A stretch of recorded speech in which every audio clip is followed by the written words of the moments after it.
قل هذه سبيلي أدعو إلى الله على بصيرة أنا ومن اتبعني وسبحان الله وما أنا من المشركين.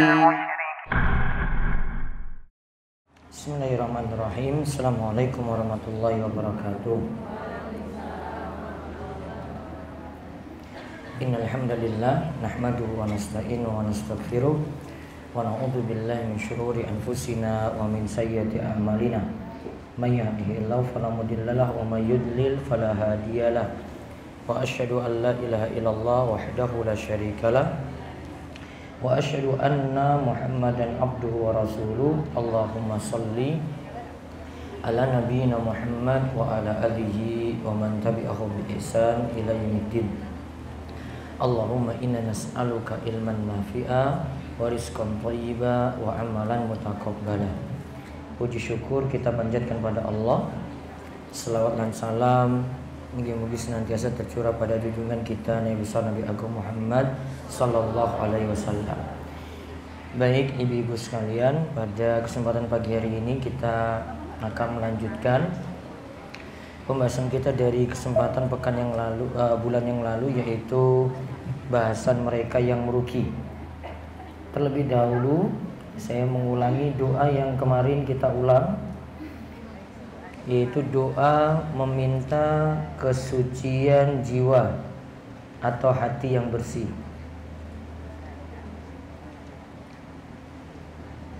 Allahumma ati nafsi taqwaha wa zakkiha anta khairu man zakkaha anta waliyuha wa maulaha. Bulan lalu saya ngajar itu ya. Ya, baik. Yang belum nyatat bisa nyatat dulu.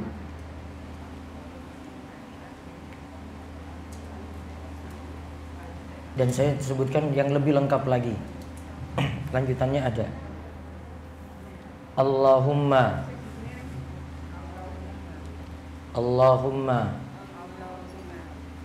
ati nafsi. Allahumma ati nafsi taqwaha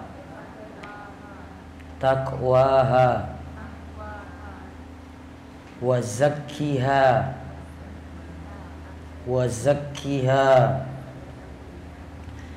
anta khairu man zakkaha anta khairu man zakkaha anta waliyuha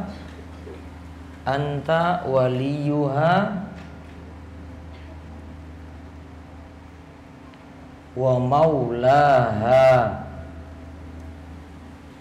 anta waliyuha wa maulaha. Saya ulang. Allahumma ati nafsi taqwaha wa zakkiha anta khairu man zakkaha anta waliyuha wa maulaha. Coba saya tuntun diikutin ya. Allahumma ati nafsi Allahumma ati nafsi taqwaha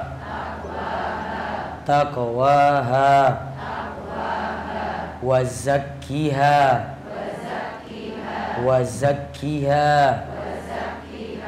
anta khairu man zakkaha anta khairu man zakkaha anta waliyuha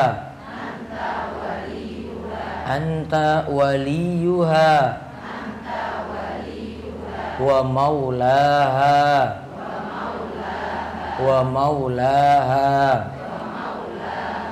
Baik, catat dulu artinya.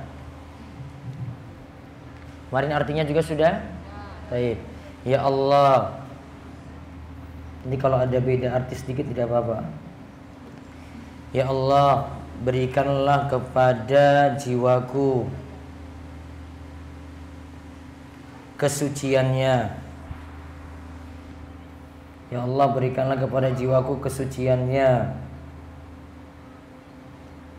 Ya Allah, berikanlah kepada jiwaku, ketakwaannya dan kesuciannya.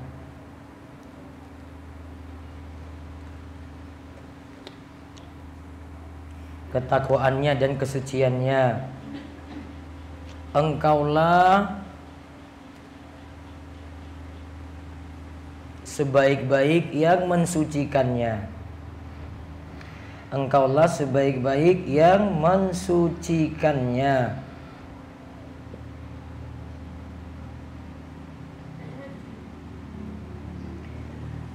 Terus engkaulah pelindungnya dan penolongnya. Pelindungnya dan penolongnya. Nah, sekarang ada lanjutan lagi, tambahan. Masih satu hadis, Bu. Ini yang kita ajarkan terakhir kemarin. Catat lagi. Sebenarnya ada di buku.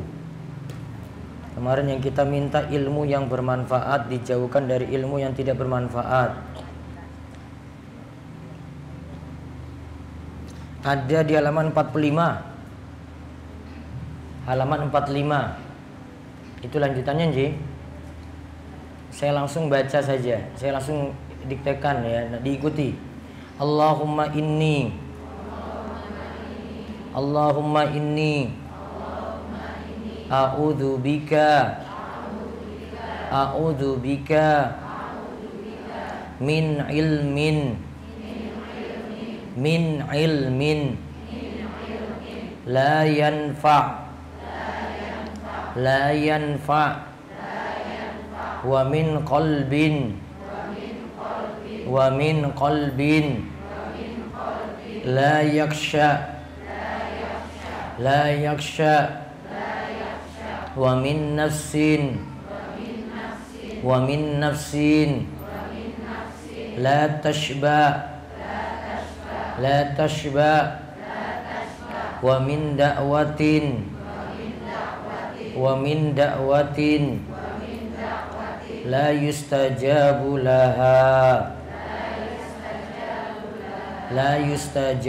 laha. Ayo diulang serengan. Allahumma inni 1 2 3. Allahumma inni a'udzu bika min ilmin la yanfa wa min qalbin la yakhsha wa min nafsin la tashba wa min da'watin la yustajabu lah. Sekarang sambungkan dengan yang doa pertama tadi. Allahumma ati 1 2 3. Allahumma ati nafsi taqwaha wa zakkiha anta khairum man zakkaha anta waliyuha wa maulaha. Lanjut dengan doa yang ini. Allahumma inni a'udzu bika min ilmin la yanfa wa min qalbin la yakhsha wa min nafsin la tashba wa min da'watin la yustajabu lah. Nah, kalau bagian yang kedua artinya, ya Allah, aku minta perlindungan padamu dari ilmu yang tidak bermanfaat, dari hati yang tidak khusyuk, dari jiwa yang tidak pernah merasa puas, dan dari doa yang tidak dikabulkan. 4 hal. Minta perlindungan dari ilmu yang bermanfaat, hati yang tidak khusyuk, jiwa yang tidak pernah puas, dan dari doa yang tidak dikabulkan. Baik, kita lanjut. Kemarin sampai sekarang 2 syarat beramal soleh. Tinggal bagian terakhir dari masalah amalan. Kita kalau beramal, ya kemarin kita sudah belajari, seorang muslim sebelum beramal itu harus punya ilmu dulu, baru kemudian dia beramal. Nah sekarang kita beramal itu tidak asal-asalan, harus terpenuhi syarat-syaratnya. Ada di sini yang dibahas oleh para ulama, 2 syarat beramal soleh. Kita lihat dalilnya surat Al-Kahfi ayat 110. Surat Al-Kahfi ayat 110. Ini ayat paling terakhir dari surat Al-Kahfi. Surat Al-Kahfi dibaca kapan, Bu? Kapan baca? Malam Jumat dan hari Jumat. Mau pilih malamnya boleh, mau pilih di pagi harinya atau siangnya juga boleh. Sebelum matahari tenggelam di hari Jumat. Lihat ayat terakhirnya.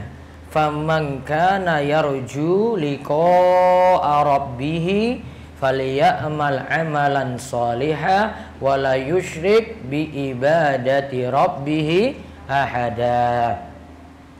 Barang siapa yang mengharap perjumpaan dengan Rabb-nya, berarti perjumpaan dengan Allah, maka hendaklah ia mengerjakan amal yang soleh dan janganlah ia mempersekutukan seorang pun dalam beribadah kepada Rabb-nya. Di sini sebutkan siapa yang ingin berjumpa dengan Allah itu pada hari kiamat. Baru manfaat bagaimana?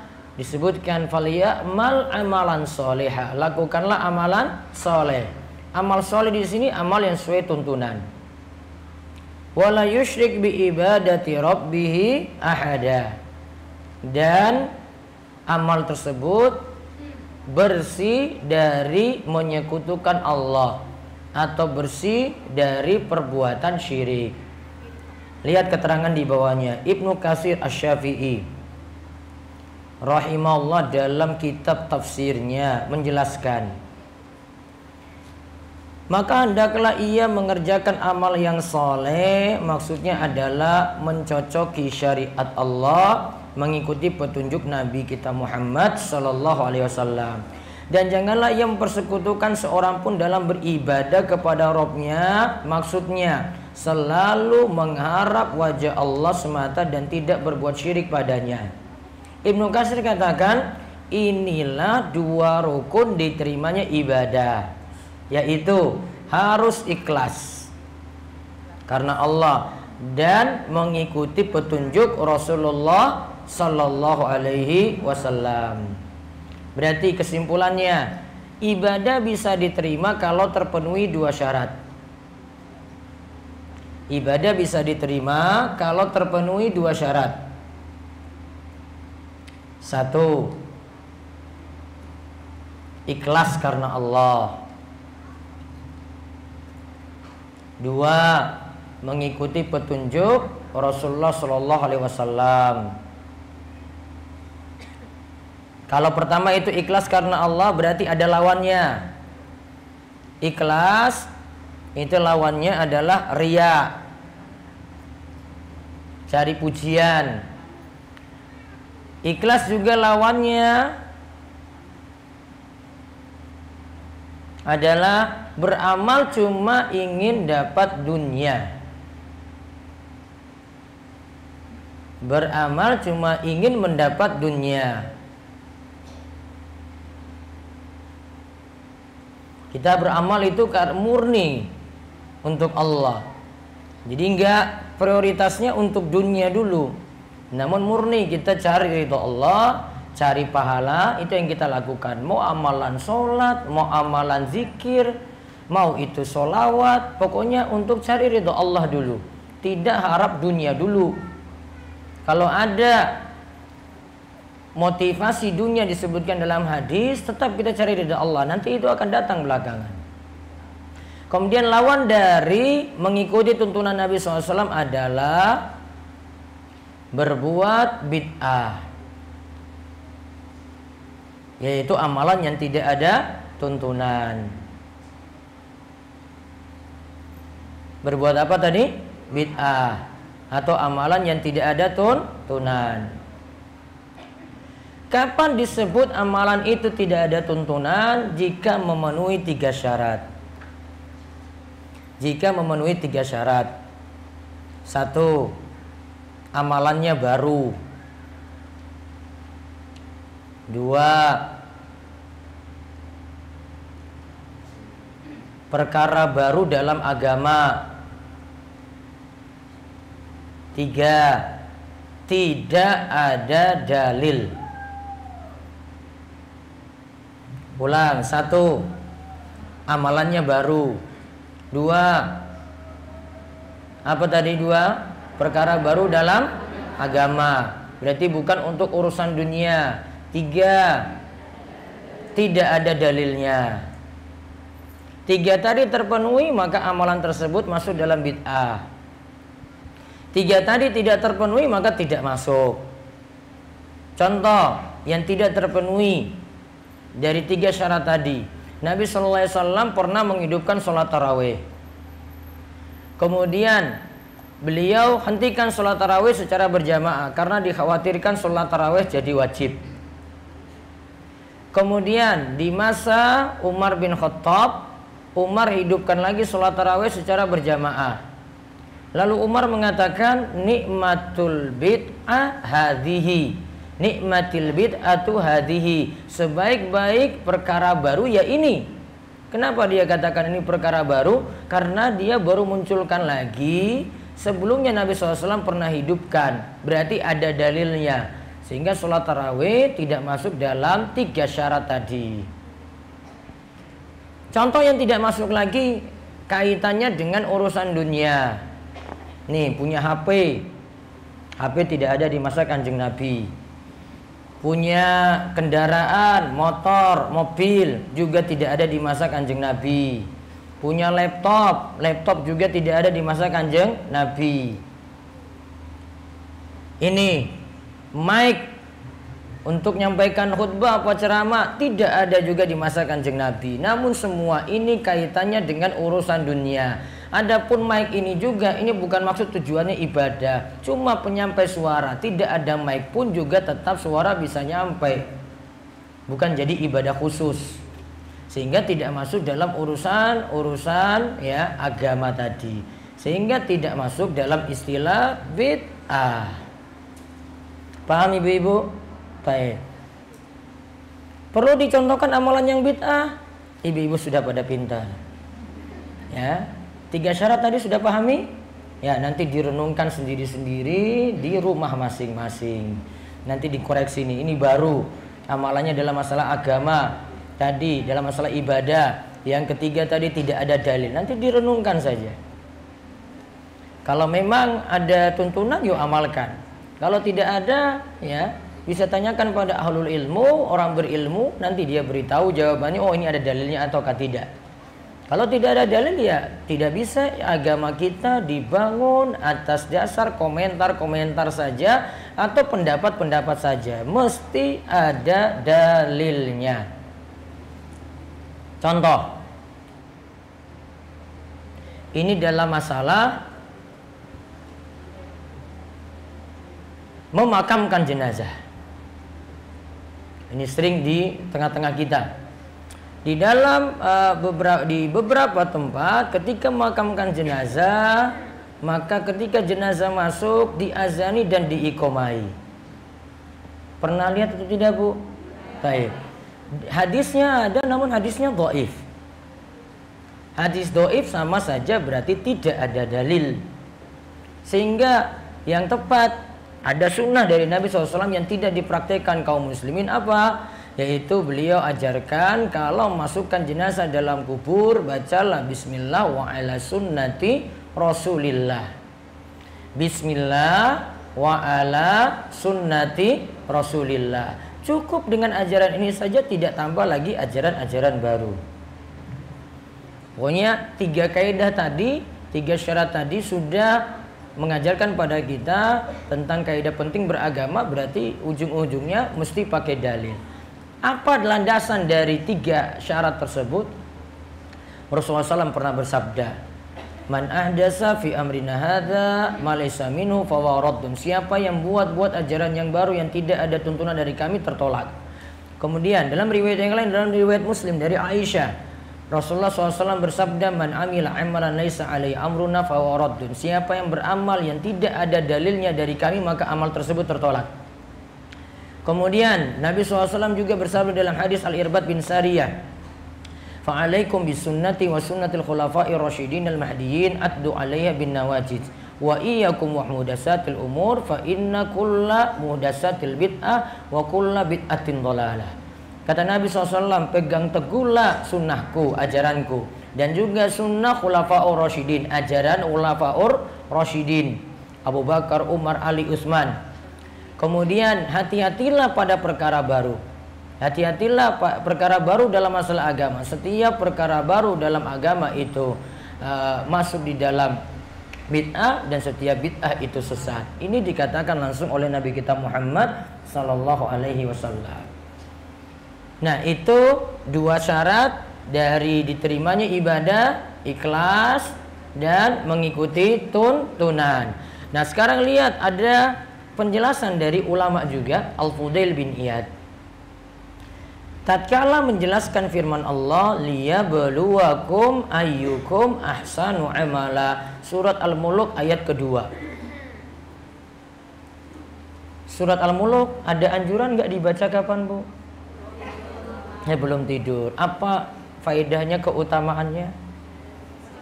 Akan tercegah dari siksa kubur. Berarti dalam kubur ada siksa. Di antara kiat untuk mengatasi siksa kubur itu adalah membaca surat Al-Mulk. Ketika disebut ayat ini supaya Allah menguji kalian, siapa di antara kalian yang baik amalnya. Fudail bin Iyad mengatakan amalan yang paling ikhlas dan amalan yang paling shawab. Shawab itu amalan yang paling benar, yaitu yang mencocoki ajaran Nabi Sallallahu Alaihi Wasallam. Kemudian Fudail bin Iyad mengatakan, namanya amalan jika niatannya ikhlas namun tidak benar, maka tidak diterima.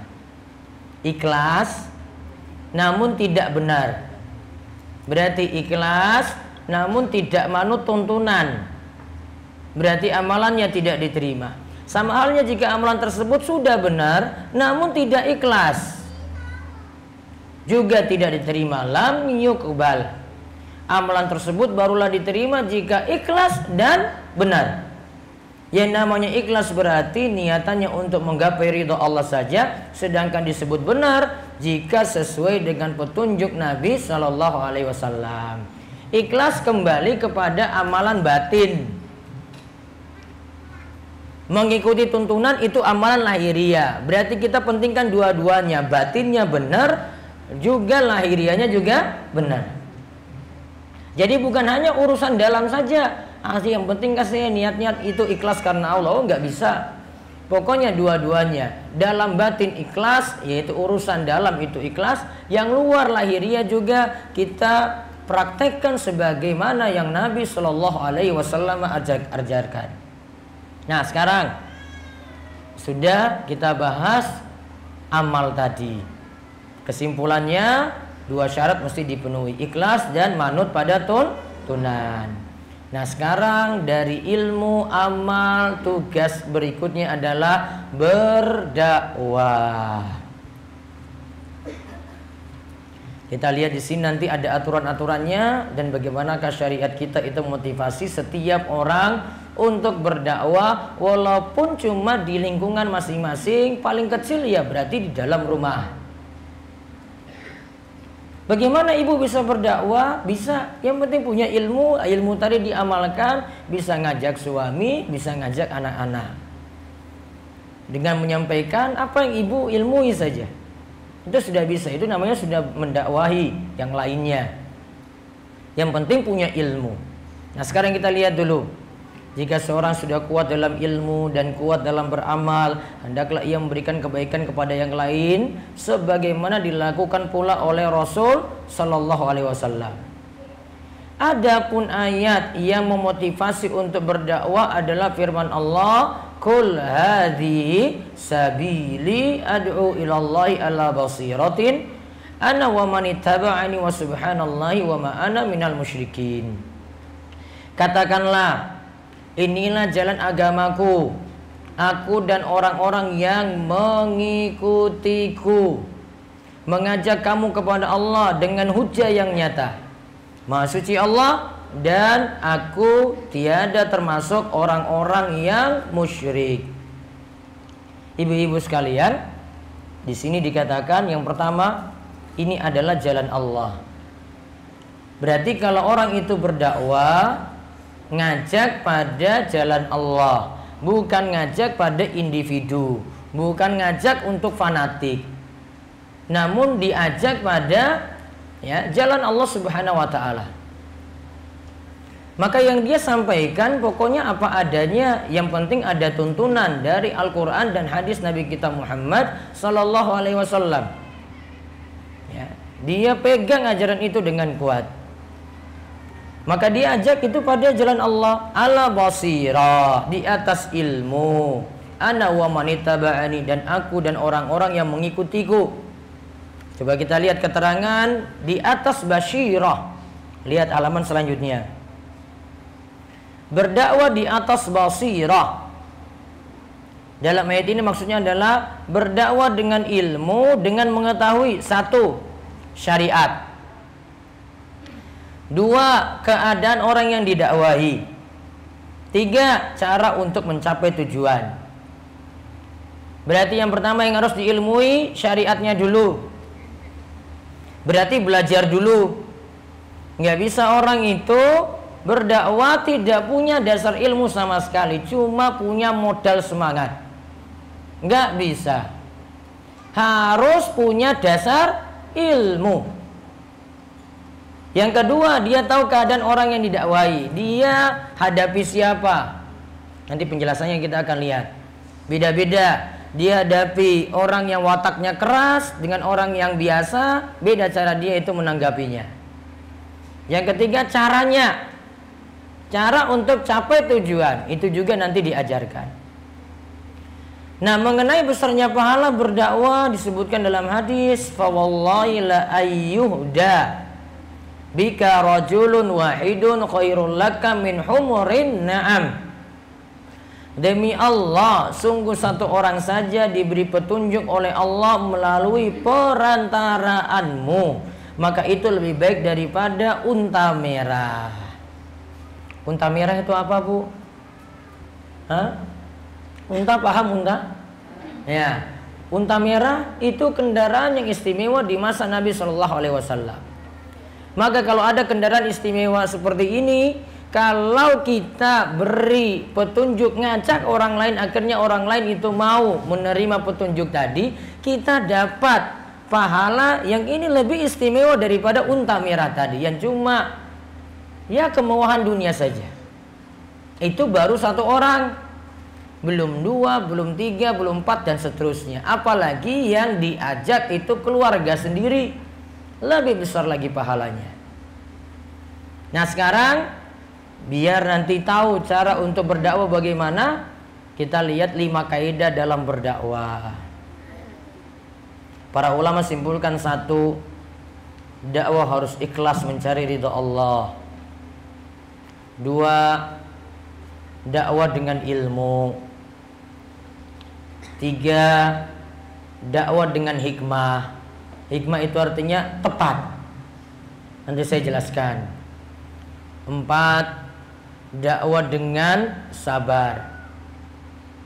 5, dakwah dengan mengetahui keadaan yang didakwahi. 5 ini pun ibu-ibu bisa terapkan ketika ngajak suami, ketika ngajak anak-anak atau keluarga dekat. Coba diulang. Yang pertama apa? Ikhlas. Yang kedua, harus punya ilmu. Yang ketiga, hikmah, tepat. Yang keempat, sabar terus. Yang kelima, mengetahui keadaan yang didakwahi. Nah, kemudian 5 ini kita rinci. Pertama, dakwah itu harus ikhlas mencari ridha Allah. Allah berfirman, "Wa man ahsanu qawlan mimman da'a ila Allahi wa 'amila shalihan wa qala innani minal muslimin." Siapakah yang lebih baik perkataannya daripada orang yang menyuruh kepada Allah mengerjakan amal soleh dan berkata, sesungguhnya aku termasuk orang-orang yang menyerah diri. Ibnul Jauzi rahimahullah menjelaskan bahwa para ulama menafsirkan berbeda mengenai maksud orang yang memiliki perkataan yang baik. Ada yang mengatakan mereka adalah muazin. Apa muazin? Tukang azan. Siapa yang boleh azan, Bu? Ibu-ibu butuh azan atau tidak? Perlu azan juga? Misalnya ibu sesama ibu-ibu sendiri dirikan jamaah, perlu nggak dikumandangkan azan atau iqamah? Tidak perlu. Tidak ada syariat untuk ibu-ibu. Ini untuk laki-laki. Yang jadi muazin minimal tamyiz, nggak mesti balik. Paham nggak tamyiz, Bu? Tamyiz itu sudah bisa bedakan A, B, baik, buruk. Oh ini paham, oh ini gerakan sholat. Oh wudhu, ini orangnya lagi wudhu. Nah anak sudah tahu kayak gitu namanya tamyiz walaupun belum balik. Nah kalau dia sudah tamyiz, oh berarti sudah ngerti azan, boleh dia kumandangkan azan. Azannya sudah benar berarti. Disyaratkan laki-laki, nggak boleh perempuan. Musibah kalau ibu-ibu kumandangkan azan. Dan ada yang pernah seperti itu, ya.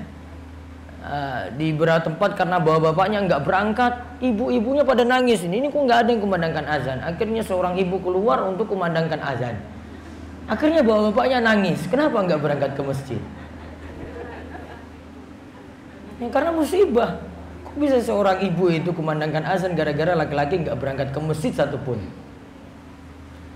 Ya, yang jelas muadzin itu hanya boleh laki-laki dan disyaratkan tadi minimal usianya tamyiz. Nggak mesti balik, belum tentu balik. Yang penting sudah tamyiz. Anak kelas 1 SD sudah bisa azan, sudah, walaupun dia belum balik.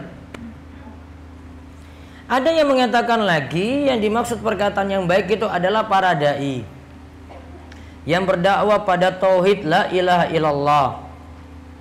Tidak ada sembahan yang berhak disembah selain Allah. Pendapat kedua ini menjadi pendapat Ibnu Abbas, As-Sudi dan Ibnu Zaid. Sedangkan pendapat yang lain seperti dari Al-Hasan Al-Basri yang dimaksud adalah mukmin yang Allah menerima dakwahnya karena ia telah menempuh jalan Allah, lalu ia pun mengajak yang lain pada jalan tersebut. Berarti kalau Al-Hasan Al-Basri katakan lebih luas lagi.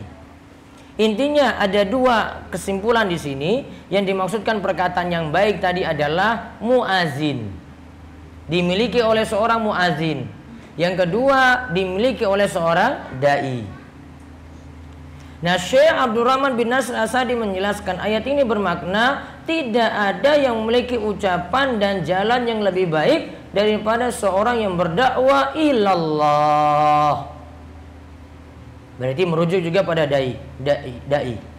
Yang termasuk berdakwah ilallah selanjutnya disebutkan oleh Syekh As-Sa'di. Beliau katakan, yang dimaksud adalah dai di jalan Allah, dai yang memberi pengajaran kepada orang-orang yang belum paham, memberi peringatan kepada orang-orang yang lalai dan menentang. Ada yang mungkin malah sholat dia dakwahi, serta menyanggah pendukung kebatilan. Ada yang dukung perihal maksiat, dia juga ingkari. Dai tersebut juga mengajak dan mendorong untuk beribadah kepada Allah dalam segala macam bentuk peribadahan, serta menyeru untuk memperbagus ibadah sesuai kemampuan. Dai tersebut juga mengingatkan dengan keras larangan-larangan Allah. Larangan Allah yang paling parah apa, Bu? Larangan apa yang paling parah? Syirik. Menjelaskan jeleknya larangan tersebut dan wajib untuk menjauhinya.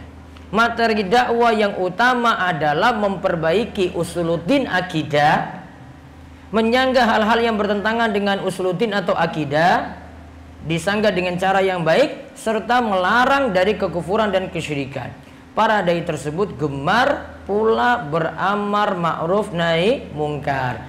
Berarti dai yang bagus itu ketika dia ingatkan masalah-masalah syirik, ini jadi bahasan penting dia. Dia tidak pandang nantinya dapat komentar macam-macam, atau sampai nanti dia dibully dan seterusnya. Pokoknya kalau ini dakwah yang benar, dia dakwah itu dengan cara yang baik. Dia ingatkan, karena ini perkara penting. Ibu selamat dari syirik dengan ibu selamat dari dosa besar yang lainnya, lebih urgen ibu selamat dari syirik dulu. Walaupun dia masih lakukan maksiat lainnya. Kalau orang selamat dari syirik, masih punya maksiat lainnya, keselamatan dia dari syirik ini akan menyelamatkan dia juga dari dosa yang lain.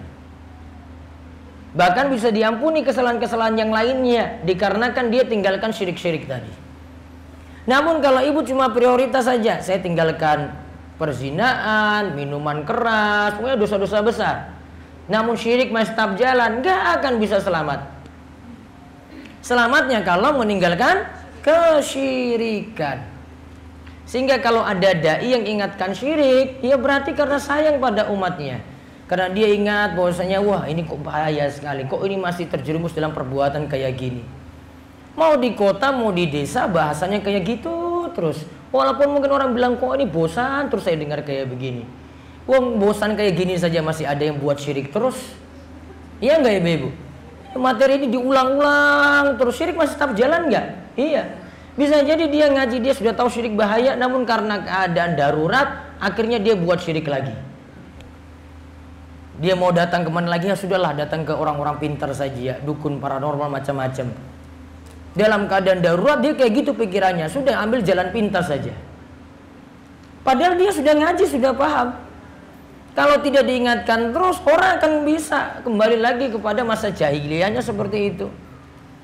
Terus yang termasuk berdakwah di jalan Allah adalah menjelaskan kecintaan Allah kepada hambanya, dengan menyebut berbagai nikmatnya, luasnya karunia dan kesempurnaan rahmatnya, juga menjelaskan kesempurnaan sifat Allah dan kemuliaannya. Berarti dia kaji tentang Asmaul Husna. Saya pernah sebut Asmaul Husna ada berapa, Bu?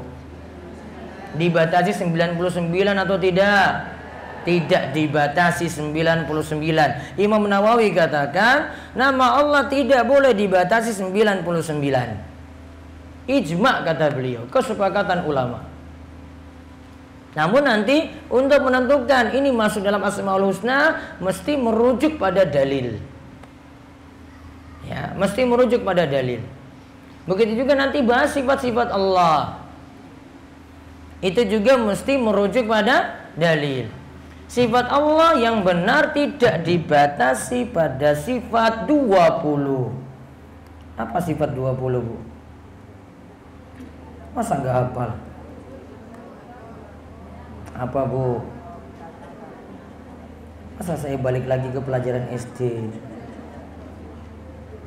Wujud, qidam, baqa, mukhalafatul lil hawaditsi, qiyamu binafsihi, wahdaniyah, qudrah, irada, ilmun, hayat, sama, basar, kalam, qadirun, muridun, alimun, hayyun, sami'un, basirun, mutakallimun.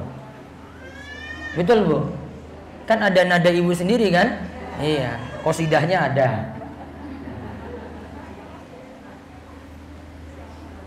Kalau pemahaman yang benar, sifat Allah tidak dibatasi juga 20. Sebagaimana nama tadi tidak dibatasi 99. Sifat Allah itu banyak sekali. Contoh sifat Allah. Allah punya sifat ghadab, marah, murka. Itu nggak ada dalam sifat 20. Allah punya sifat ulu, tinggi. Juga tidak ada dalam sifat wujud qidam baqa tadi. Ya. Itu tidak ada dalam sifat 20. Sifat 20 cuma batasi itu saja. Namun yang tepat masih ada sifat-sifat Allah yang lainnya. Ulu, maha tinggi. Ada lagi sifat Allah nuzul, turun. Apa maksudnya? Allah turun ke langit dunia setiap sepertiga malam terakhir. Kapan tadi turun? Sepertiga malam terakhir. Tadi padahal kita lagi bahas tinggi, Allah tinggi di atas sana, di atas arsy-Nya. Namun Allah juga nuzul, turun ke langit dunia. Mungkin ibu langsung pakai logika ini. Terus berarti nanti Arsy Allah itu kosong karena Allah turun ke langit dunia setiap sepertiga malam terakhir. Bukankah dunia itu berputar setiap malamnya itu? Maka bagian bumi manapun nanti akan dilewati sepertiga malam. Ada yang berpikiran kayak gini? Ada? Jawabannya logika manusia nggak masuk untuk menggapai ini. Ibu nggak bisa bandingkan Allah dengan manusia, nggak bisa. Sesuatu yang manusia tidak bisa perbuat, Allah bisa. Contoh, ibu terima pesan WA 20 masuk sekaligus, ibu bisa balas langsung satu waktu juga bisa?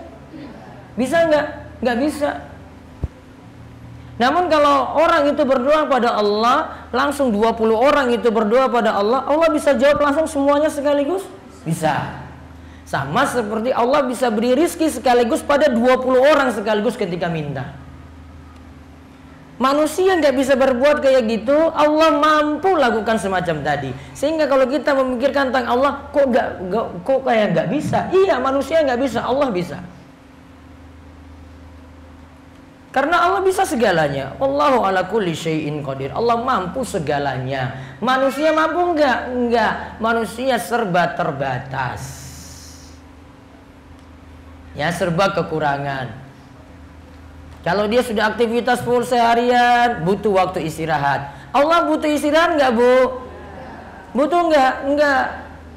Manusia butuh istirahat dulu, tidur dulu.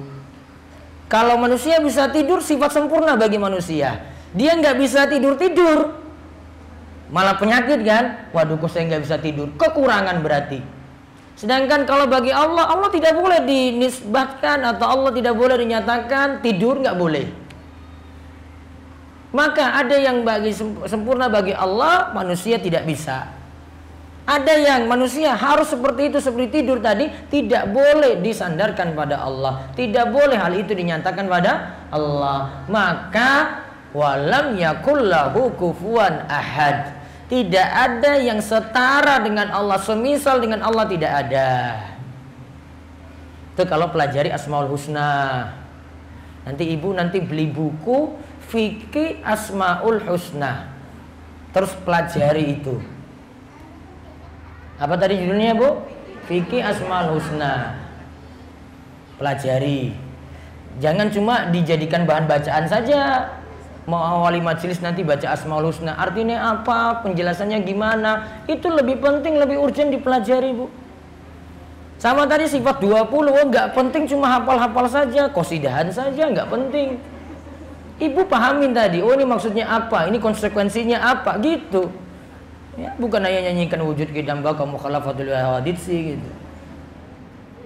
Hanya dihafalkan saja. Yang penting pengamalan, tahu maknanya, memahaminya, diamalkan. Itu tadi nama-nama tersebut.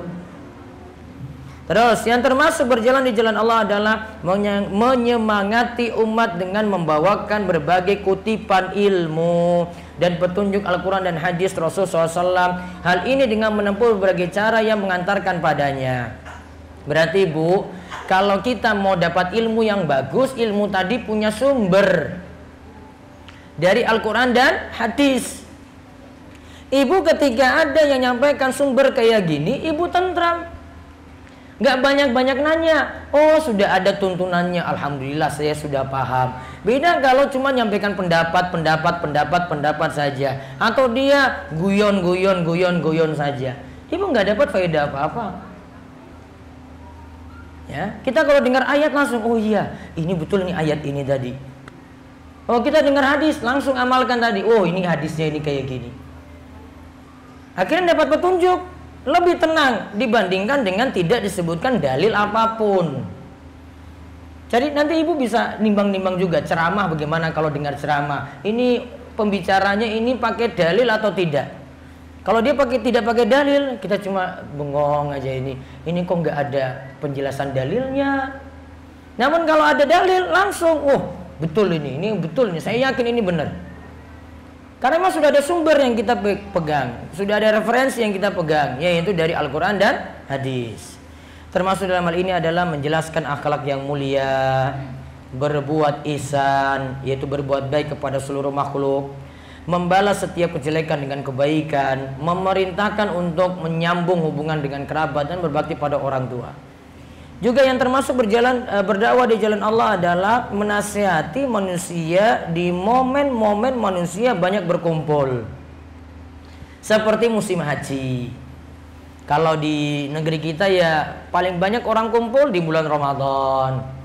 Bisa kasih nasihat-nasihat singkat di momen-momen semacam itu. Mau kultum tarwih atau mau kultum subuh atau menjelang buka. Ketika banyak tertimpa musibah dengan nasihat yang bersesuaian dengan momen tersebut. Ada masyarakat yang lagi tertimpa musibah, kita beri bantuan sambil dakwahi. Yang didakwahi bukanlah hanyalah segelintir orang, materi yang didakwahi adalah seluruh kebaikan ditambah dengan mengingatkan dari segala macam kejelekan. Nah, ini keterangan dari tafsir As-Sa'di. Intinya kesimpulannya, yang pertama, kita dakwah itu dengan benar, ngajak pada jalan Allah, bukan ngajak pada individu, bukan ngajak pada kelompok, namun ngajak pada jalan Allah. Berarti kalau yang diajak pada jalan Allah punya rujukan yang jelas. Nah, sekarang kaidah yang kedua. Bekal yang kedua yang dimiliki apa? Dakwah dengan ilmu. Umar bin Abdul Aziz mengatakan, man abadallah bi ghairi ilmin kana ma yufsidu aksar mimma yuslih. Barang siapa yang beribadah kepada Allah tanpa ilmu, maka ia akan membuat banyak kerusakan dibanding mendatangkan banyak kebaikan. Berarti ibadah termasuk juga dakwah harus dengan ilmu. Kalau tidak ada ilmu, yang ada cuma kerusakan saja. Maka nggak cukup dengan modal semangat. Kalau istilah saya itu nggak cukup dengan modal bawa kasur, bawa kompor, terus keliling kemana-mana. Kalau nggak punya ilmu nggak boleh. Ya. Modal yang dimiliki itu adalah modal ilmu dulu. Jadi dakwah itu dengan ilmu. Bukan wah saya semangat mau dakwah. Terus kamu ngajak apa? Pokoknya saya mau ngajak orang ke masjid. Terus apa yang didakwahi? Pokoknya saya mau ngajak seperti itu saja.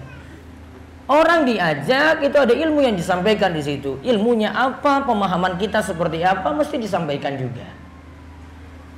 Mu'adz bin Jabal pernah mengatakan, al ilmu imamul amal wal amalu tabi'uhu. Ilmu itu imamnya amal. Imam itu depan.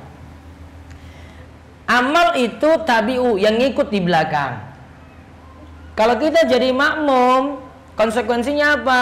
Imamnya rukuk dulu, baru kemudian kita rukuk. Berarti ilmu ada dulu baru amal ada. Kan nggak boleh. Imam belum rukuk, kita sudah turun rukuk duluan. Berarti lebih cepat dari imam. Itu nggak boleh. Yang boleh apa? Imamnya rukuk, baru kita di belakang ikut rukuk. Ikut namanya. Bukan lebih cepat, bukan lebih lambat, bukan berbarengan. 3 hal ya ibu-ibu ya, tidak boleh dalam mengikuti imam.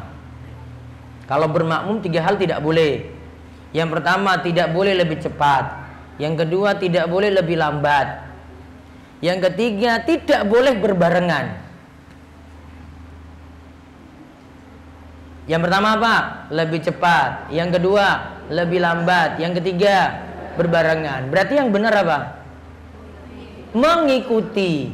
Berarti imam rukuk dulu, baru kita di belakang ikut rukuk. Itu pun nggak berbarengan imam. Imam turun sujud, baru yang makmum belakang turun sujud. Itu kaidah imam dan makmum. Maka kalau ilmu ada dulu. Ilmunya gerak dulu, baru nanti yang belakangnya amal itu ada. Yaitu amalan tadi ada di belakang. Karena dia cuma mengikuti. Nggak boleh lebih cepat daripada imamnya. Maka ilmu harus ada dulu, baru kemudian amal itu mengikutinya. Syekhul Islam Ibnu Taimiyah rahimahullah mengatakan, jika seorang membekali dirinya dengan ilmu, maka hal itu akan cepat mengantarkan kepada tujuan. Itu yang kedua. Sekarang kaidah ketiga, dakwah dengan hikmah. Nah, ini yang butuh diterangkan. Karena kita itu kadang dakwahnya pingin cepat-cepat jadi. Istri juga pingin dakwahi suami itu cepat-cepat, pokoknya besok jadi soleh langsung suaminya. Ya. Ada yang kurang ibadahnya pingin langsung besok berubah. Hikmah dulu, Bu. Nah, hikmah artinya apa? Hikmah adalah tepat dalam perkataan, perbuatan, dan keyakinan, serta meletakkan sesuatu pada tempatnya yang sesuai. Berarti hikmah ini penting. Allah berfirman, "Ud'u ila sabili rabbika bil hikmati wal mau'izatil hasanah wajadilhum billati hiya ahsan." Berdakwalah pada jalan Rabbmu dengan hikmah dan nasihat yang baik, dan berdebatlah juga dengan cara yang baik. Saya contohkan di sini 3 contoh dalam hadis bagaimana hikmah yang benar. Nanti perhatikan hadis ini ya. Hadis pertama dari Muawiyah bin Hakam As-Sulami radhiyallahu anhu, ia berkata, "Baina ana usolli ma'a Rasulillah sallallahu alaihi wasallam is atasa rajulun minal qaumi fakultu yarhamukallah." Ini Muawiyah katakan, aku ketika sholat bersama Nabi SAW, ada orang yang bersin. Bersin baca apa, Bu? Bersin baca apa? Alhamdulillah. Yang dengar baca apa? Yarhamukallah. Kalau yang bersin perempuan baca apa? Kalau tadi laki-laki, ya ibu jawab yarhamukallah. Kalau perempuan, yarhamukillah. Kalau bingung gimana coba? Ini bacanya apa ya? Ini perempuan ya? Sudah yarhamukallah saja. Pada ibu pusing-pusing mikir ini jadi ka apa jadi ki. Ya. Yang penting jangan salah saja. Sama seperti ibu ucapkan terima kasih gitu ya. Dalam bahasa Arab kan jazakallah khairan gitu. Itu kalau dengan laki-laki. Kalau dengan perempuan jazakillah khairan. Yang masalah karena ibu-ibu sering ketemu dengan ibu-ibu, ketika dengan saya jazakillah ustadz gitu. Karena saking dengan laki-laki terus, apa perempuan terus, tahu saya jadi ini ya, banyak-banyak maklumilah kita. Oh, mungkin ibunya ini baru kenal jazakallah dan jazakillah ini, mungkin lagi salah nyebutnya. Jadi kalau bingung ya sudah pakai apa adanya aja, yarhamukallah. Nah, terus kalau yang bersin lagi baca apa? Nah, yahdikumullah wa yuslihu balakum. Nah, lihat. Ketika ini temannya bersin, ini dalam sholat nih. Ini lagi sholat berjamaah. Ini temannya bersin. Muawiyah dengar, ini temannya baca alhamdulillah. Berarti kalau ada yang bersin saat sholat masih boleh baca alhamdulillah. Karena untuk dirinya sendiri. Tidak masalah di sini. Namun masalahnya ini orang yang jawab. Tadi kan Muawiyah jawab, yarhamukallah. Nah, ini masalahnya. Tadi yang pertama ucapkan apa? Alhamdulillah. Yang kedua jawab, yarhamukallah. Dikira boleh nyambung gitu. Ya, si Muawiyah nggak paham. Terus, faramanil qawmu bi absarihim. Nah, orang-orang kanan kiri ini semua menoleh ke Muawiyah. Ini lagi sebelah sini, lihat lagi ke Muawiyah. Malah Muawiyah balas lagi. Wasukla ummiyah masya'nukum tanzuruna ilayya. Ngapain kalian semua lihat-lihat saya? Dia ucapkan pada kanan kirinya lagi, ngobrol lagi. Paham ibu-ibu? Karena yang lainnya kan cuma lihat, yang lainnya nggak ngomong, nggak bilang Muawiyah diam, nggak. Namun cuma palingkan pandangan saja. Pas lagi sholat, Muawiyah nggak paham lagi. Kenapa kalian tuh lihat-lihat saya? Terus faja'alu yadribuna bi aidim ala afkhadhihim. Maka orang-orang kanan kiri Muawiyah itu kemudian nepuk pahanya. Semua serempak nepuk paha. Juga menandakan bahwasanya Muawiyah kamu jangan ngomong dong. Baru ketika itu Muawiyah sadar, yusammitunani. Oh, ternyata mereka suruh saya itu diam. Dia baru tahu isyarat itu. Yang jelas orang-orang kanan kiri nggak ngobrol. Namun cuma Muawiyah saja. Lakinni sakattu, maka ketika itu juga aku diam. Falamma shalla Rasulullah sallam, ketika Rasulullah sallam salatnya sudah selesai. Fabi abi huwa wa ummi, maka demi ibu dan bapak, demi bapak dan ibuku, ma ra'aitu mu'alliman qablahu wala ba'dahu ahsana ta'liman minhu. Rasulullah sallam ingatkan saya.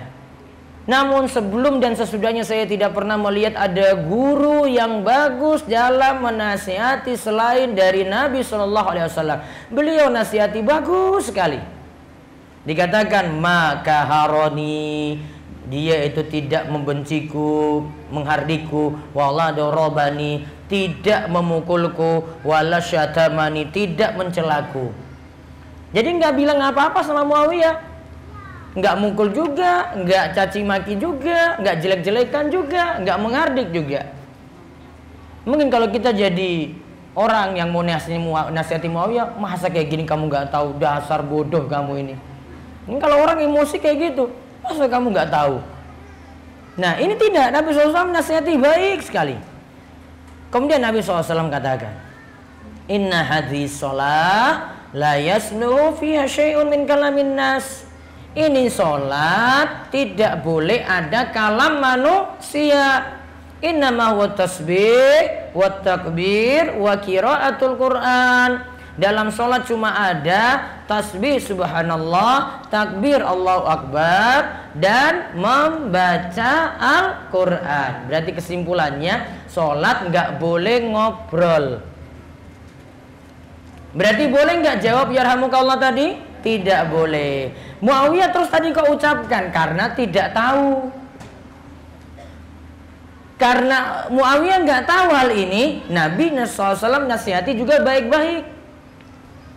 Nabi jikapi tepat, itu namanya hikmah di situ. Hikmahnya kenapa? Ini nggak dihardik, nggak dimarahin, dikarenakan Muawiyah belum punya ilmu. Boleh jadi dia baru masuk Islam, boleh jadi memang ilmu ini belum dia dapat gitu. Maka sikapi orang yang belum tahu dengan orang yang sudah tahu berbeda. Kayak ini. Dan di sini juga disimpulkan berarti dalam sholat cuma ada tasbih, takbir, dan qiraatul Quran. Bacaan subhanallah, bacaan alhamdulillah, bacaan Al-Quran, bacaan Allahu Akbar, bacaan Al-Quran. Berarti ini termasuk dalam kaidah dalam berdoa, Ibu. Kalau berdoa di dalam sholat, mau saat sujud atau di akhir tahiyat sebelum salam, aturannya adalah hanya dengan bahasa Arab. Paham Ibu? Kenapa demikian? Tadi tidak boleh ada obrolan. Bahasa kita itu termasuk kalam manusia. Kalau bahasa Arab bukan. Kalam manusia nggak boleh. Maka ulama-ulama Syafi'iyah simpulkan kalau kita di dalam sholat bisa baca Arabnya atau transliterasinya, terus malah dipilih baca terjemah, maka sholatnya jadi tidak sah. Ini kalam atau perkataan dari ulama Syafi'iyah. Ini contoh satu. Hikmah dalam dakwah. Nggak mesti dengan emosi, nggak mesti dengan marah-marah. Ya, sama dengan suami juga, Bu. Sama juga dengan anak-anak, sama juga dengan kerabat. Lihat tepatnya bagaimana. Ini orang ini sudah paham apa belum? Ya, hikmah, harus hikmah. Terus lihat contoh kedua. Hadis riwayat Abu Daud. Disebutkan bahwa Abu Bakrah rukuk sebelum masuk shaf. Nih, pintu sana, Bu. Abu Bakar lihat misalnya, di sini lihat imam yaitu Nabi SAW sudah rukuk. Abu Bakar yakin kalau saya dapati rukuk berarti saya dapati satu rakaat. Maka sedari pintu atau sebelum masuk shaf sudah rukuk. Kemudian dia masuk shaf dalam keadaan rukuk sambil jalan. Paham ini? Ya. Terus kemudian ia berjalan menuju shaf. Berarti tadi dia sambil ke shaf itu sambil rukuk. Kenapa demikian? Karena tadi kan sudah rukuk toh. Dapat rukuk, dapat satu rakaat. Sudahlah, daripada saya telat, saya dari sana saja rukuk, masuk langsung sebelum shaf. Itu maksudnya kisah ini. Terus ketika Nabi SAW selesai sholat, Nabi tahu. Jadi di antara mujizat Nabi SAW, beliau sholat menghadap kiblat, tahu keadaan jamaah di belakang bagaimana. Tahu berarti Abu Bakar tadi masuk dalam keadaan rukuk sebelum shaf, Nabi SAW tahu. tanpa ada yang beritahu pada beliau. Nah, siapa di antara kalian yang tadi rukuk sebelum masuk shaf, lalu ia berjalan menuju shaf, berarti Nabi tahu. Kemudian Abu Bakar jawab, saya wahai Rasulullah. Kemudian Nabi SAW bersabda, nah ini Nabi nggak marah-marah juga. Zadakallahu hirsan, mudah-mudahan Allah tambahkan kamu semangat. Nah, dinaikkan dulu Abu Bakar. Ya, mudah-mudahan Allah tambahkan kamu semangat. Masya Allah kamu semangat sekali. Nah itu maksudnya gitu, semangatmu luar biasa. Kan disanjung dulu, baru kemudian masuk nasihat. Wala ta'ud, jangan diulangi lagi. Apa yang nggak boleh diulangi? Rukuk sebelum masuk shaf. Berarti yang benar apa? Dapati shaf dulu baru rukuk. Apa yang Nabi SAW tidak komentari di sini, Bu? Apa yang tidak dikomentari? Hah? Dapat rukuk, dapat 1 rakaat. Karena Nabi tidak salahkan Abu Bakar untuk ini. Berarti aturannya, kaidahnya Bu, dapat rukuk, dapat 1 rakaat. Hadisnya ini. Saya ulang, dapat rukuk, dapat 1 rakaat. Berarti kalau tidak dapat rukuk, tidak dihitung 1 rakaat. Contoh, ini imam sudah sujud, ibu baru masuk. Ibu dianjurkan tetap ikuti imam. Berarti takbir dulu. Takbir pertama takbiratul ihram. Baru kemudian ibu turun sujud. Allahu Akbar. Namun ketika ikuti sujud tidak dihitung 1 rakaat. Berarti ini nggak dihitung. Nah, ketika berdiri baru itu dihitung 1 rakaat. Paham Ibu? Nah, dapat rukuk, dapat 1 rakaat. Berarti kesimpulannya lagi, dapat rukuk, dapat 1 rakaat, baca Al-Fatihah atau tidak? Baca enggak tadi? Enggak. Abu Bakar enggak ada kesempatan baca Al-Fatihah. Langsung dia ikuti rukuk kan? Berarti kesempatan ketika itu tidak baca Al-Fatihah. Terus siapa yang nanggung? Imam. Imam nanggung. Maka ini jadi dalil bahwa makmum tidak mesti baca Al-Fatihah ketika dia berjamaah. Terutama tidak ada kesempatan baca Al-Fatihah. Misalnya, ibu masuk ini, imam sudah mau rukuk, ibu baru mau baca Al-Fatihah, langsung imam Allahu Akbar turun rukuk. Apakah ibu harus selesaikan Al-Fatihah? Tidak. Kenapa tidak? Karena urgensi ikuti imam lebih utama. Ibu langsung rukuk, terus saya baru mulai baca Al-Fatihah. Gak apa-apa, nanti ditanggung imam. Sama, nggak ada peluang sama sekali, baru mau takbir Allahu Akbar, tiba-tiba imam sudah ruku, Allahu Akbar, kita ikuti lagi ruku. Sama, sudah ditanggung Al-Fatihahnya oleh imam. Nah, pelajarannya dari sini berarti Nabi dakwahi tepat juga, tidak dengan emosi, tidak dengan marah-marah, menyampaikannya pada orang yang belum paham. Nabi sampaikan seperti itu, termasuk Abu Bakar yang belum paham kalau rukuk itu cukup nanti masuk dalam shaf. Terus hadis yang ketiga dari Anas bin Malik radhiyallahu anhu, beliau berkata, Ja'a Arabiyun, ada seorang Arab Badui datang. Kemudian fabala fi ta'ifatil masjid, dia masuk salah satu pojok masjid, dia kencing di situ. Ingat Bu, dulu masjid di masa Nabi SAW belum ada keramik, berarti cuma tanah saja. Dia datang ke masjid, kemudian kencing di pojok masjid. Fazajarahun nasu, maka orang-orang ketika itu ingin memarahi Arab Badui tadi. Masa orang ini kencing dalam masjid? Karena memang belum tahu. Fanahahumun Nabi SAW. Nabi SAW larang orang-orang, yaitu para sahabat tadi yang ingin menghardik Arab Badui tersebut. Falamma qadha baulahu, ketika Arab Badui ini sudah menyelesaikan kencingnya, amron Nabi SAW bizanubin min ma fa'uhriqa alaih, maka Nabi SAW perintahkan untuk ambil sewadah air, kemudian perintahkan untuk menyiramkan air tadi pada bekas kencing. Coba lihat, Nabi SAW tidak hentikan kencingnya di tengah-tengah. Iya kan? tunggu sampai selesai. Kan tadi sahabat-sahabat memarah, ini kurang ajar sekali Arab Badui itu. Berhenti kamu. Enggak, Nabi bilang enggak boleh suruh dia berhenti, biar dia lanjut saja. Kira-kira kalau laki-laki kencing kayak gitu bisa suruh berhenti langsung? Gak bisa. Itu gak bisa. Hikmah berarti Nabi tahu, oh sudah dia lanjut. Kalau suruh dia berhenti, dia pindah tempat. Iya kan? Akhirnya situ kena kencing, pindah lagi sana kena kencing lagi. Larang lagi, pindah lagi. Nah, ini belum selesai. Kalau enggak, dia berhenti langsung, akhirnya pakaiannya kena najis. Mudaratnya banyak sekali. Nabi suruh lanjut. Nah, di akhir kisah ini tidak disebutkan dalam ini. Arab Badui lihat, Masya Allah, Nabi SAW tidak marahi dia.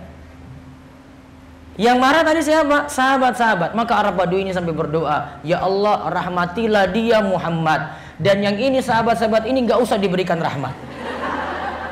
Saking dia emosi dengan sahabat tadi. Mereka itu marahin saya, ya Allah, berikanlah pada dia Muhammad itu rahmat. Yang ini nggak usah diberikan rahmat. Saking dia tahu ini orang yang baik, yang ini enggak. Cuma gara-gara untuk ingatkan saja. Padahal ini benar juga ingatkan, namun tidak tepat.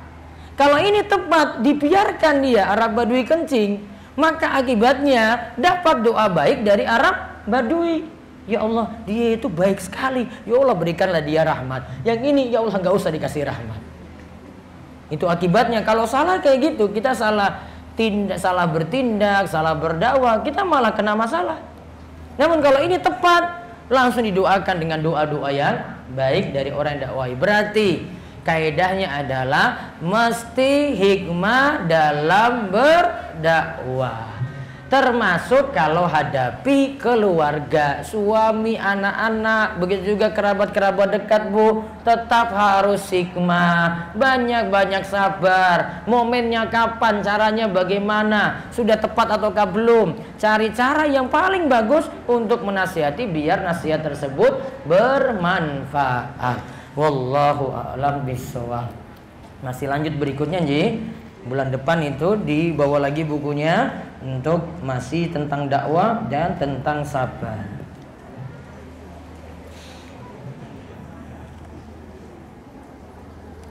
Bagaimana hukumnya mengucapkan atau hanya mendoakan jika ada teman yang berulang tahun?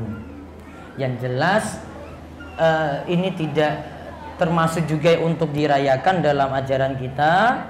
Dan mau mendoakan pun sebenarnya tidak perlu. Kalau ada yang mendoakan kita, bilang saja terima kasih atas doanya. Namun tidak perlu kita yang mengucapkan selamat. Wallahu a'lam.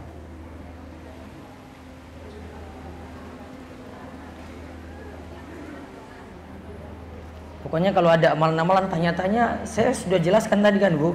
3 syarat sudah cukup. Ibu kandung saya memutuskan berpindah keyakinan sejak berpisah dengan ayah saya. Pernah kembali ke Islam dan sekarang kembali lagi ke Nasrani, seperti mempermainkan agama. Tapi saya sebagai anak masih berharap agar ibu saya kembali ke Islam. Apakah Allah masih mau menerima orang yang mempermainkan agama? Allah masih menerima kalau memang dia diberikan ajaran yang bagus, pengajarannya bagus, diyakinkan bagaimana kebenaran Islam. Maka mudah-mudahan dari dia yakini seperti itu, Allah berikan hidayah padanya. Terus dakwah ibu.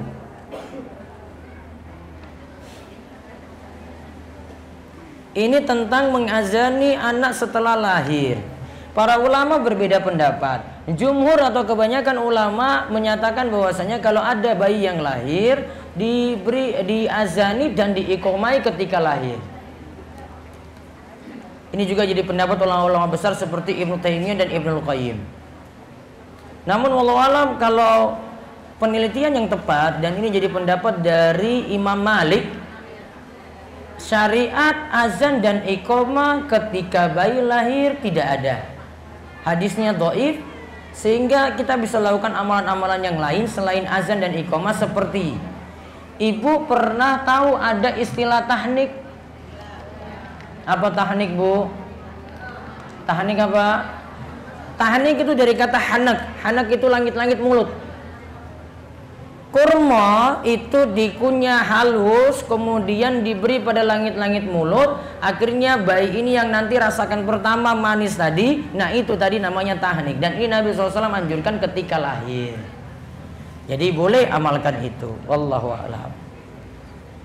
Jika saya masbuk di sholat isya, ya, tertinggal 1 rakaat, tertinggal rakaat 1, maka ketika imam tasyahud akhir, saya duduk dan bacaannya bagaimana? Ibu karena belum rakaat terakhir, maka duduknya duduk iftirash, kakinya belum keluar, dan bacaannya masih tasyahud awal. Jika melakukan 2, 4 rakaat atau 8 rakaat, apa tetap dilakukan per 2 rakaat lalu salam? Afdolnya sholat siang, sholat sunnah siang maupun malam, lakukan 2 rakaat salam, 2 rakaat salam. Apa doa untuk anak agar bersemangat, tekun dan mudah menyerap pelajaran? Gak ada doa khusus Bu Ibu, doakan kebaikan saya untuk anak terus, mudah-mudahan dengan doa tersebut anak lebih mudah untuk menguasai pelajaran. Apakah memposting video kajian termasuk sudah berdakwah, dan ketika beberapa pihak tidak terima dan mendebat, apakah dikatakan tidak tepat tempatnya? Yang jelas kalau sampaikan dengan cara yang baik, kurangi yang konflik-konflik bermasalah, ya, maka aman-aman saja. Dan saya saran tidak banyak berdebat di media sosial. Terlalu banyak orang pinter atau sok pinter. Ibu juga nggak perlu nanggapi. Maka kalau hal yang menimbulkan konflik, gak usah share di situ. Cukup yang umum-umum saja.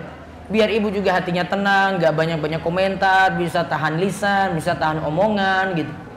Jadi perlu sabar ketika dakwahi di media sosial. Saya pernah menghadiri sebuah kajian. Ustadznya pun bercerita tentang Imam Syafi'i, Imam Malik, Imam Abdul Qadir Jailani. Dan ustadz tersebut berkata bahwa anjing itu tidak haram, dan yang haram itu hanya air liurnya saja. Mungkin ibu yang salah nangkap. Bukan tidak haram, namun mungkin dia berpendapat tidak seluruh tubuh anjing itu najis.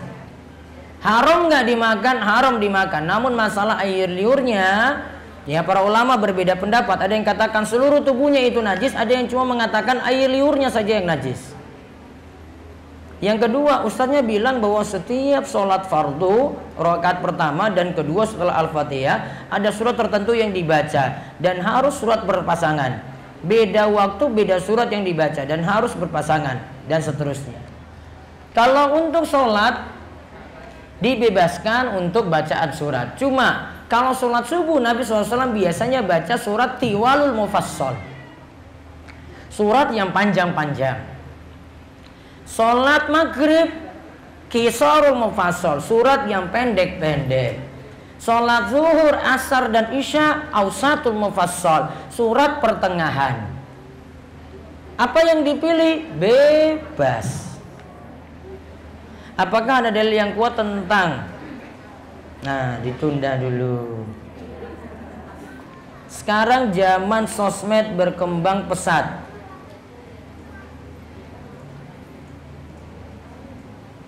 Nah, tunda dulu.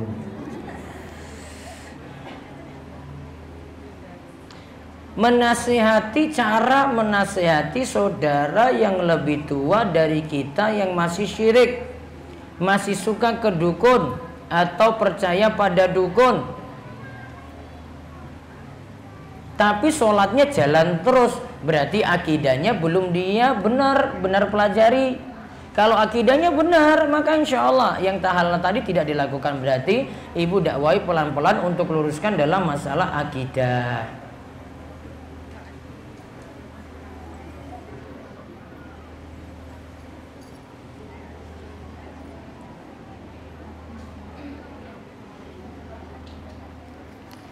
Bisakah surat Al-Mulk dibacanya setelah sholat maghrib atau isya? Tidak pas saat mau tidur, karena biasanya belum selesai membaca sudah tertidur. Bisa ibu baca habis isya saja sebelum ibu tidur, lebih aman.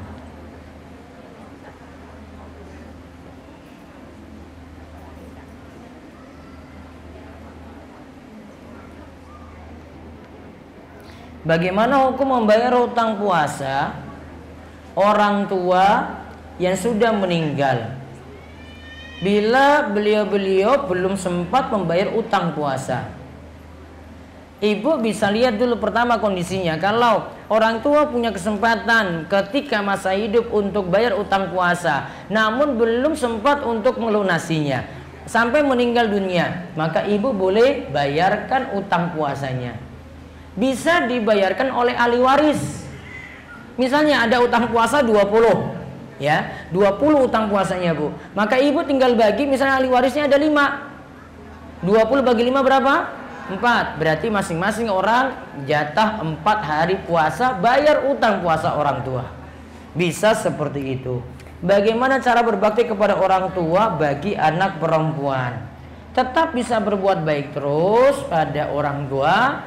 Yang mudah-mudahan suami juga paham tentang hal ini, izinkan, dan tidak ada masalah untuk itu. Wallahu a'lam. Ustadz, apakah hadis yang diamalkan itu hanya hadis sahih saja? Iya, hadis sahih atau minimal hasan. Kalau hadis dhaif tidak boleh diamalkan. Bagaimana hukum mengusap tangan ke muka setelah berdoa, Ustadz? Apakah ada tuntunan? Kita berdoa, setelah itu apa? Usap muka. Sebagian ulama mendoifkan hadis ini, sebagian mensahihkannya. Yang tepat hadisnya doif, sehingga setelah berdoa turunkan tangan saja, tidak perlu mengusap muka. Apakah orang menyampaikan atau berbagi ilmu kepada teman atau orang lain, dia harus sudah istiqomah pada ibadah atau ilmu yang disampaikan tersebut? Bagaimana kalau jadi takut berbagi ilmu, khawatir karena dia sendiri belum maksimal, belum istiqomah dari ilmu yang disampaikan? Kalau syarat untuk nasihati orang lain, orang yang nasihati ini harus perfect dulu, maka tidak ada di muka bumi ini yang bisa berdakwah. Betul nggak ibu-ibu? Ya, ada yang mau nasihati, kamu kan belum sempurna, ya, maka tidak ada yang bisa nasihati nanti. Maka Ibnu Rajab pernah mengatakan seperti tadi, kalau disyaratkan mau berdakwah itu mesti sempurna dulu, maka tidak ada yang bisa untuk berdakwah, karena semua punya kesalahan, punya kekurangan. Maka yang tepat dakwahi, yang penting punya ilmu. Semampu kita amalkan dan tetap dakwahi pada yang lain. Kalau kita dakwahi pada lingkungan keluarga kita yang masih banyak ikuti tradisi yang jelas tidak sesuai ajaran Rasul, bagaimana cara yang tepatnya? Kalau mereka tetap ngotot untuk dengan alasan nggak enak sama kebiasaan dari kampung, bagaimana? Ya memang beberapa faktor amalan-amalan tadi tetap dilakukan, sulit untuk diingatkan. Dikarenakan dia nggak enak tetangga kanan kiri, maka tetap ibu sampaikan saja. Mungkin suatu waktu nanti dia bisa tinggalkan pelan-pelan, karena ini masalah kondisi tiap orang itu berbeda-beda. Suami saya rajin sholat di masjid, rajin murojaah, bahkan yang menyuruh saya datang kajian. Namun jika saya ajak datang kajian langsung tidak mau, karena lebih suka kajiannya di YouTube dan sudah kajian rutin di kantor. Apa yang harus saya lakukan? Tetap mengajaknya terus atau dibiarkan saja? Kalau ada kajian yang umum untuk bapak dan ibu-ibu, ngajak suami, mudah-mudahan bisa ikut dan dapat ilmu juga langsung, ya. Kemudian saran saya tidak prioritaskan belajar dari YouTube, belajar itu dari majelis ilmu secara langsung, ya, karena kesannya berbeda, ilmu yang didapatkan juga berbeda. Hal-hal di luar ilmu yang kita dapati ketika di majelis ilmu ada. Ibu ketemu dengan orang-orang baik, ketemu dengan orang-orang yang mau belajar, bisa belajar akhlak, tingkah laku, karakter. Yang buruk-buruk kita bisa tinggalkan pelan-pelan karena ketemu dengan orang-orang yang baik. Bagaimana bacaan sujud dan rukuk yang benar dan berdalil? Dalilnya, idza jaa nasrullahi wal fath wa ra'aitan nasa yadkhuluna fi dinillahi afwaja fasabbih bihamdi rabbika wastaghfir innahu kana tawwaba. Nah ini fasabbih bihamdi rabbika wastaghfir innahu kana tawwaba. Dalam salah satu riwayat Aisyah mengatakan Rasulullah SAW ketika ingin mempraktekkan ayat ini, fasabbih bihamdi rabbika wastaghfir, beliau membaca subhanakallahumma wa bihamdika, subhanakallahumma rabbana wa bihamdika Allahumma gfirli, subhanakallahumma rabbana wa bihamdika Allahumma gfirli. Dikatakan bacaan ini Nabi sering baca ketika rukuk dan sujud. Bisa juga baca bacaan ketika rukuk subhana rabbiyal azim. Dalam riwayat yang lain, subhana rabbil azimi wa bihamdi. Sujudnya subhana rabbiyal a'la. Riwayat yang lain sebut subhana rabbiyal a'la wa bihamdi. Bolehkah berdoa dalam sujud terakhir tapi dalam bahasa Indonesia dan hanya dalam hati? Masih boleh, karena di dalam hati. Kalau diucapkan di lisan tidak boleh. Apa hukum memberi snack atau makanan pada orang yang datang melayat atau takziah? Boleh. Tidak ada larangan sama sekali untuk itu. Tidak ada juga larangan untuk makan. Cuma kita itu kalau hadapi orang yang meninggal dunia, Nabi SAW perintahkan ketika itu ada keluarga Ja'far meninggal. Nabi katakan, tolong kalian bantu keluarga Ja'far, berikan mereka makanan karena sekarang mereka sedang berduka. Berarti disuruh bantu orang yang lagi berduka. Namun kalau dia sendiri layani, dia keluarkan makanan, boleh kita nikmati. Tidak ada dalil yang melarang. Kalau ada yang larang-larang ini, silahkan datangkan dalil. Saya belum meralat pendapat saya sampai saat ini. Ini pendapat saya pegang dari dulu terus. Kalau ada yang bilang ini haram, silahkan datangkan dalil. Adapun untuk masalah di sini yang kaitannya dengan misalnya selamatannya, itu hal yang berbeda. Ini tadi bahas makanannya. Tidak ada dalil yang larang untuk makan. Begitu juga tuan rumah untuk sajikan makanan ringan gitu, tidak ada masalah. Anak bertanya, siapa yang menciptakan Allah? Sebelum Allah itu ada siapa? Allah itu ada di mana? Untuk dua pertanyaan pertama, jawab dengan surat Al-Ikhlas. Qul huwallahu ahad, Allahus samad, lam yalid walam yulad, walam yakul lahu kufuwan ahad. Kalau ditanya tadi siapa yang menciptakan Allah, jawab lam yalid walam yulad. Allah tidak beranak dan tidak diperanakan. Maka tidak ada sumber atas, tidak ada juga yang di bawah Allah. Berarti tidak ada yang dari sumber Allah itu dari mana, tidak ada. Walam yakul lahu kufuwan ahad, tidak ada yang setara dengan Allah. Maka jawabannya juga gak ada yang setara dengan Allah. Kalau manusia ada dari sesuatu, kalau Allah tidak boleh dikatakan seperti itu. Terus Allah itu ada di mana? Seorang budak wanita dari Muawiyah itu pernah ditanya oleh Nabi SAW, Aina Allah, di mana Allah? Kemudian budak ini jawab fis sama, di atas sana. Maka jawabannya kalau ada yang bertanya seperti itu, jawablah Allah di atas sana. Tempatnya tinggi, di tempat kemuliaannya, bukan di mana-mana. Apa konsekuensi kalau kita jawab Allah di mana-mana? Konsekuensinya kita nganggap Allah itu kerdil, kecil. Padahal Allah itu Allahu Akbar. Kalau konsekuensinya Allahu Akbar, berarti tidak mungkin ada di dunia ini. Tidak boleh Allah dinyatakan berada di dalam sesuatu, harus di luar sesuatu. Kalau ada di dalam dunia ini, ya berarti di sesuatu yang rendah, tempat yang rendah. Kita saja kalau dengan orang, ya ada yang bertamu, dia duduk di bawah, kita nggak terima, suruh duduk di atas. Berarti atas menunjukkan sifat kemuliaan, bukan di bawah. Maka tempatkan di tinggi. Nah, maka Allah lebih pantas di ketinggian. Ketinggiannya di mana? Di atas seluruh makhluknya. Dan Allahu Akbar, Allah Maha Besar. Saya seringkali logikakan, coba perhatikan saja, nggak usah bayangkan Allah bagaimana. Lihat saja malaikat-malaikat dan makhluk-makhluk Allah yang besar. Kalau bumi ini dibandingkan dengan langit lapis pertama, langit kan 7 lapis, ya. Dengan langit lapis pertama itu bandingannya bumi ini. Bumi itu ibarat cincin yang dilemparkan di padang pasir. Buminya loh ini bagaikan cincin yang dilemparkan di padang pasir. Terus langit lapis kedua dibandingkan dengan bumi dan langit lapis pertama, itu bandingannya adalah seperti cincin dengan padang pasir lagi. Cincin yang dilemparkan di padang pasir. Sama dengan lapis ketiga, bandingannya seperti itu dengan bumi lapis pertama, lapis kedua. Sama dengan lapis ketujuh langit, bandingannya dengan 6 lapis plus bumi seperti cincin yang dilemparkan di padang pasir. Itu baru bayangkan makhluk loh, Bu. Paham ini?